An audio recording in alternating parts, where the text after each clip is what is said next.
असदुद्दीन ओवैसी महागठबंधन के अंदर शामिल, तेजस्वी यादव को मुख्यमंत्री पद का उम्मीदवार। आप सब जानते हैं कि बिहार में 70% मुस्लिम आबादी होने के बाद एक बहुत बड़ा तबका मुस्लिम कम्युनिटी से और वोट बैंक को साधने में हर पार्टी पूरी तरह से जुट चुकी है। और तेजस्वी यादव यानी आरजेडी की पार्टी माई पार्टी के तहत यानी मुस्लिम प्लस यादव के तहत मुस्लिम जातियों को और यादव जातियों को इकट्ठा करने में कभी कोई कसर नहीं छोड़ रही है। इस बीच में आप सब जानते हैं कि Asaduddin Owaisi all India Muslim Ittehadul Muslimeen ये आईएमएम के प्रदेश अध्यक्ष अख्तरुल ईमान का मानना यह है कि बिहार के अंदर महागठबंधन के साथ मिलकर चुनाव लड़ने का फैसला किया है।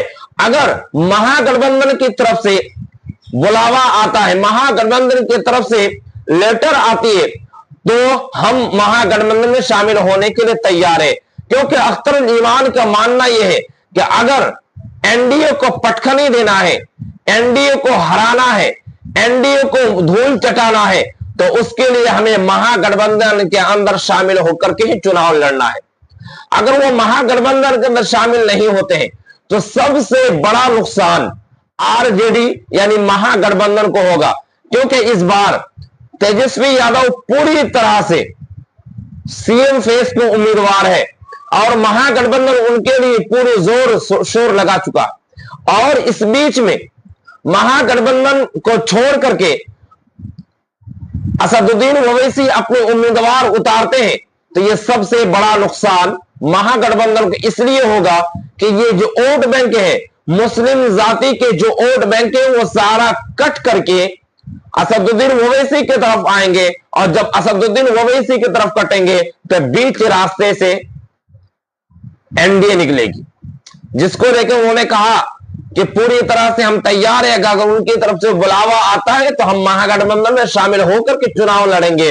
और अगर मुझे बुलावा नहीं आता है, मुझे अच्छी तरह से सम्मान वहां पे नहीं मिलती है, तो फिर हम अकेले 100 सीटों पर चुनाव लड़ेंगे। और आप सब जानते हैं कि बिहार के कोसी क्षेत्र के अंदर किशनगंज, अररिया, कटिहार, सुपौल, सहरसा, इन सारे जिलों में मुस्लिम बहुबल इलाका है और इनमें मुस्लिम फैक्टर ज्यादा काम आता है, जिसको लेकर के महागठबंधन के अब ये सोचना होगा, ये बताना होगा और ये निर्णय लेना होगा कि महागठबंधन के अंदर असदुद्दीन ओवैसी शामिल होते हैं या नहीं, या शामिल करते हैं या नहीं।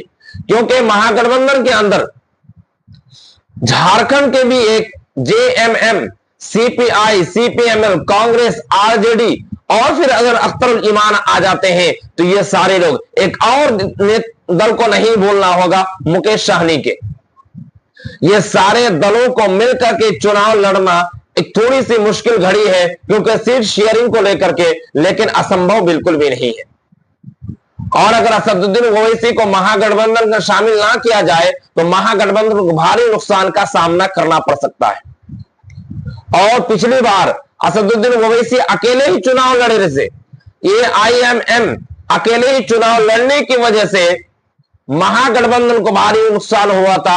इस बार वो चीज, वो गलती फिर महागठबंधन यानी एनडीए दोहराना नहीं चाहती है, जिसको लेकर के खुले मंच से अख्तरुल ईमान ने यह बयान दिया है। और इस बयान के अब मायने किस हिसाब से निकाला जा रहा है और महागठबंधन किस तरह से उनको बुलावा दे रहे हैं, यह भी देखने वाली बात है, जिसको लेकर के अब बिहार की राजनीतिक पूरी तरह से बदली सी लग रही है।